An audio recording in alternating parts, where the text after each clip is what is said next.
All right, so next up we have Robin Chase from Buzzcar, and I'm excited to have her because one of the things that we hear a lot in the lean startup world is how do you deal with this sort of incremental experimentation?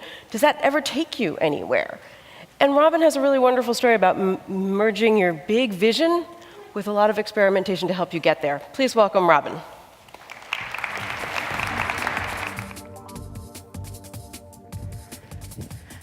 Hi, it's nice to be here. Something that struck me with Zipcar, I've done 4 startups now, and with Zipcar, it was the leanest possible startup. Its story is so amazing. We incorporated in January of 2000, and we launched the product in June. We raised $75,000 by the time we had launched, and yet we pulled this thing off. I've never been able to do anything like that again. I'm going to talk very little bit about Zipcar, but today, 13 years in, Zipcar has, I think, 1 million members driving 11,000 cars parked across North America, Canada, 300 university towns, and in the UK and Austria and Spain. But how we started was as lean as possible. So just thinking about this as a lean startup, the idea of this word minimum viable product didn't exist. And so here's how the beta car in April of 2000, we had created a website where you could see a calendar for this one first car. And I had decided to use a green Volkswagen Beetle because Volkswagen had just at that minute relaunched the Beetle. And so I knew it was going to be this beautiful little car driving around. And we put the logo on the passenger side door, as you know today, and wheels when you want them on the back. So we had one car, 22 drivers, 22 members. And so here is how this worked. The car was parked on street outside of my house in Cambridge, Massachusetts. You would make the reservation online. You would see the calendar for the car. And then you would walk to my house. You would walk up the back garden. You would walk up to the porch. And on the porch was a glider. And you would lift up the pillow, and the keys were underneath. Walk back to the car. You would, in the glove box was a piece of paper that was your start time, start odometer, and stop odometer. And so those first 3 months before we launched, or April, May, 2.5 months, that is how people used the car. And then, of course, I would gather the slips and write it down.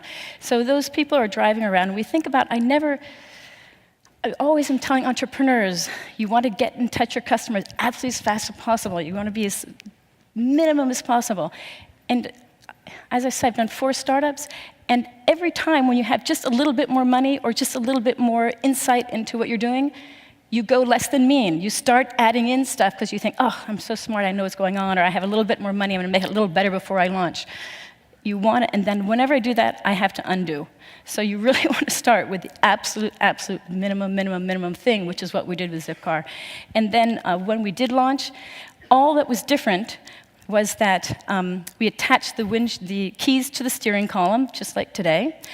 And we, instead of getting the key from my porch, we put a box on the windshield that if you had that company's proximity card and you held it on the windshield, it would open it up, whether or not you made a reservation, anytime, whatever. So anybody could get into any car. If you broke into the car and used the keys, it would start, and you could get in, it would work. And that's what we did for another 3 months until the system that you see today. But in people's minds, it was this black mystery technology box, and they believed that it did what it did today, which was it only opened to the right person at the right time. So you can start really with a minimum thing. So today, I've been thinking a lot about, I want to move beyond lean startup process, these processes and these products, that's really important. But today I've been thinking for the last year about conceptualizing a lean company as a whole. And I feel like Black Girls Code actually was a fabulous example of this, and you will see what I'm talking about. And lean companies, to design your company in and of itself to be lean, is that you want to leverage excess capacity, you want to use other people's stuff whenever you can, and you want other people to do the work. So to be a little more precise, if we go back to the Zipcar story. Zipcar leveraged excess capacity in that today, the way people, well, then and today, still the way people are using cars has a lot of excess capacity. You actually only use your car 5% of the time, but you have to buy the whole thing. Or if you rent a car, you have to buy 24-hour bundles, even though you want it for 2 hours or 24 hours. So there was this inherent excess capacity in the way that we use cars that enabled us to transform the economics of the offering. So looking for excess capacity in all ways is really key. We built a platform for participation. This is really important. So we built this platform, so if you think of the old car rental model, they choose everything for you. They hand you the keys, they walk around the car. With Zipcar, you were never going to rent a car for an hour if you're gonna have to stand on a 20-minute line. It just wouldn't work. And if I was gonna have to, car rental companies, it's about $12 per transaction to make that rental. And I could never rent you a car for an hour if it was going to cost me $12 for that transaction. So we had to make this platform for participation that made it easy for you. And then the last thing we did is that we thought of our members as collaborators. And that was back in 2000. And I think today we know that we've moved to a place where we don't think of people as consumers, we think of them as co-creators. And this is really critically important because it enabled us as Zipcar to reduce our staff demand. We didn't have to have a person walk with you around the car. We relied on you guys as users to do a whole bunch of things that car rental companies used to have to pay people to do. So if we think about, this is a cartoon I love. Here's Moses coming down from the mountain. Is there a section at the bottom for comments? This is really, we now know we are co-creators. We now know we are participants. So I think of this model that I've been describing as Peers Incorporated. It's a partnership between these autonomous individuals and institutions that are building a platform for participation. And this is really driving and transforming us from what I think of as the old industrial economy to the new sustainable collaborative economy. It's changing the way we work, the way we do business, the way we work, and the way we use resources. If you look at these companies that we've been talking about forever and ever, all of these companies are these Peers Incorporated companies. They've all built platforms for participation, and they're requiring individuals and outsiders to put their stuff, to do the thing, to make that asset actually work. So what a favorite here, Skype with Skype is using excess capacity. It's my internet connection, my laptop, and my video camera that's created a telecommunications company. I mean, that's really phenomenal, what they've been able to do without all of that hard work. So an example I love is, of course, everything I do is around sharing, and I want you guys to think of this example of bed sharing. Got that in your mind, bed sharing? I do a lot of travel. And when I travel, I get to stay at friends' houses. It's my favorite thing. And I might be lucky and have, a nice home office to stay in. They're excess capacity. If I'm really lucky, I get the double bed, better yet. If I'm unlucky, I get stuck in the teenager's room and the teenager's sitting on the couch. And because that is so grotesque, in that situation, I choose a hotel. And so hotels really are bed sharing. I went and did some research, and I said, okay, what are the biggest hotel chains in the world? And it's the Intercontinental Hotel Group. And after 60 years, they have 645,000 rooms in 100 countries. And the Hilton Hotel has been at it for 93 years and isn't there yet, isn't as large. And so just, you guys, imagine in your minds the amount of effort that the Intercontinental Hotel Group has had to do.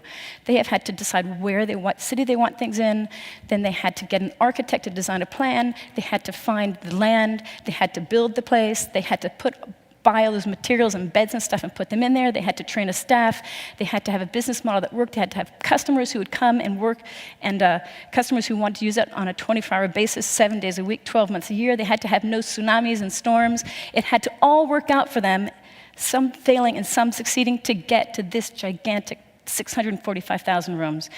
And most of you, since we're standing in San Francisco, know my next slide. Airbnb, in 4 years, had the same number of rooms available. It is game-changing. This is where I actually say, can you believe it? I mean, this is really phenomenal. This is changing the way everything happens today. And then there's couch surfing, where it's slightly different because no money's changing hands. In their first 9 years, they had 2.5 million rooms. This is really incredible. What in heck is going on? What is underlying this? I think about it as if we think about what's industrial strength? What do industries do really well? What should companies and institutions and governments stick to because they do really well is things that require large investments over lots of years. This is what an individual can't do. Things that require lots of types of intelligence to create one single unique thing. Things that require the application of standards and consistent standards. These are things individuals can't do. But likewise, individuals have things that they do really well, and that before the internet made access to them simple, companies used to do it painfully, and they hated it. And what are those things that individuals do really well is they do localization, customization, specialization, access to my own peer, my own social networks. These are things that I do naturally. And when you put these two things together, of course, they are very complementary. And this is what I call peers incorporated, this new type of organizational structure where each side is doing what they do best, and they're letting the other guys do the other stuff. And it really changes things. So I kind of simplify it down to this peers incorporated yin and yang, where there's a value sharing going on and a complementarity and a synergy, and it's all swimming in this sea of excess capacity. So if we look at the incorporated side, when the companies need to build a platform for participation, and if you build a platform for participation, what does it deliver is it gives economies of scale and high growth, because that's what platformness does. It makes things scalable. And so list some examples. Here's Airbnb's growth curve. It is phenomenal. I keep having to switch it out every 6 months. Note how long it took to get the platform right. It is really non-trivial to get platforms right, but once you get them right, all these other people are co-investing, and it can move really fast. Here's BlaBlaCar, which is in France, the largest ride-sharing company. So the excess capacity, I'm going from here to a faraway city, and there's my 3 empty seats. They currently move 3 million people a year, which is the equivalent of 2,500 trains, yet they never laid a track or bought a train car. And that's how many people they're moving. Another example, Fiverr. You know, what would you do for $5? I met these guys when they were 3 weeks old and already had 65,000 gigs, as they call them. Today, more than 2.5 million gigs of what you would do for $5. Etsy, another phenomenal example. They're on schedule for about $1 billion worth of sales this year. Top Coder, an engineering company that is 600,000 engineers, autonomous independent engineers doing very complex design projects. So if we think about this excess capacity, there's 3 things. So you've got to go out and look for excess capacity, all kinds. And what are the 3 things you do with it? Slice it, which is what Zipcar did. Took something that was a big bundle and let people get little tiny pieces of it. Or you can aggregate it, which is what Airbnb does, a whole bunch of little pieces and pulls them all together. Or the third thing is that you can open it. You can say, here's this open stuff. I've used up the value. You guys come up with examples. And that would be things like open data.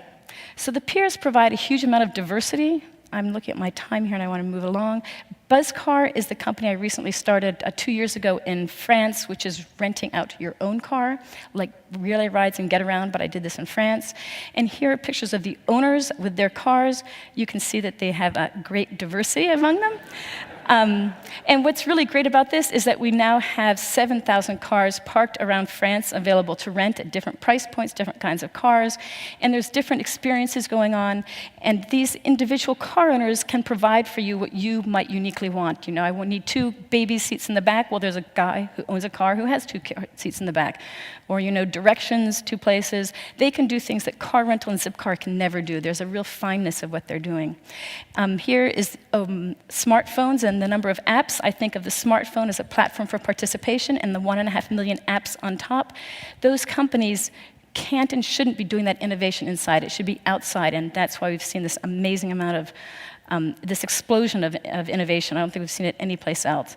And as I said, the whole open data movement is the same thing. Here's this data that we found. We're opening it up. You guys think of what new values you can extract out of this. So, you know, we're living in this world of scarcity. We have this feeling of scarcity, and I want to say, you know what? In fact, we're living in an age of abundance, because now we can use these assets much more effectively, and we can find more and increasing values on it. So now I want to change. The reason I'm fascinated by this business model is because, as was said earlier today, we are living in a world of such an enormous pace of change that if you want to stay on the cutting edge of change, you need to be tapping into innovation, you need to be doing things with effective use of resources. And the one that is the highest rate of change that I want to talk to you about is climate change. And that is really transforming the way we are doing things. This is a report put out by the World Bank, a very conservative financial institution. This report is a year old, and what is it saying? It's saying that by 2100, if every country does exactly what it's promised to do, we will see a global average climate change of 7 degrees Fahrenheit. This is 4 degrees centigrade. So 7 degrees Fahrenheit, what the heck does that mean, plus global average 7 degrees? If you're like me, you have no idea. So I went and did some research. And what I found was that when we were last at minus 7 degrees global average climate change, was the last ice age. We were under several kilometers of ice here in North America. So that was 35,000 years ago, minus 7 degrees. And we are going forward that amount in 85. So just think of how fast and how different this world is going to be. And worse yet is that's the global average climate change. Over land, duh, when I did the research, it's hotter over land. So over North America, it's going to be plus 11 degrees Fahrenheit hotter in the summer times. That's if we do things right. If we don't do things right, that's by 2060. So I look at you and I look at me, and I think, okay, if by 2060 it's going to be plus 11 degrees, the last time it was plus 11 degrees was 20 million years ago. There were no humans around. By 2040, it's going to be looking really bad. And so I personally am thinking about this every single day. Like, it's not for my children, it's not for my grandchildren, it's for me personally. I hope to be around in 20 years. And we are moving at an incredible pace to a really terrible place. So just generally speaking, what you should be doing is role modeling in your daily life that you realize this is a high priority, and so you're doing things like riding your bike, not eating meat, turning off your lights. Leadership in your business life, which is what you're seeing me do now, and thirdly, of course, is political action. My friend Bani Banerjee from Stanford, he has this great sentence that I have borrowed. You can't solve exponential problems with linear solutions. Clearly, climate change and sustainability are exponential problems. They are moving at a pace that is just incredible. We have to take all of the carbon and greenhouse gases out of our entire planet, the giant 7 billion people we are today, in 20 years if we want to have a 50-50 chance of holding it at 4 degrees. The speed and pace required is so incredible. But the reason I chose to talk about Peers Incorporated and to show you those incredible curves is that this is the approach that we need to use to solve these problems. And that we can solve these problems. When you have the Peers Incorporated business model is giving you like the speed of collective action while preserving individual ingenuity. It is all about rapid innovation and iteration, but we need to be focusing on getting these platforms right. So as I say, this business model offers us everything we need to address these problems. It offers us resilience and redundancy because you have lots of peers doing things all around the world. You're tapping into that innovation. We can do it with high speed and high growth, but what we need and what we require is innovators like you in the room and people like me to start focusing on creating platforms for participation on our major problems. So I, of course, think transportation is the center of the universe, but there's lots of big problems out there, and we're seeing solutions in many of these spaces. I love this Richard Branson quote. Richard Branson, climate change is the biggest wealth-creating opportunity of our generation. See, where there's a problem, there's always opportunity. So you should be doing that. And there's this young guy, Tim DeChristopher, who was the first person who got himself into jail in the US around climate action, and he had this great sentence. We're on track for such rapid and intense change. We might as well steer towards the world we want to see. And that's what we really do need to be doing. And this lean startup and lead company mentality is the way that we know that we can iterate really quickly. When we do things on platforms, we can scale really fast. And that is what I'm challenging you to do, and that's what my work is about. Thank you.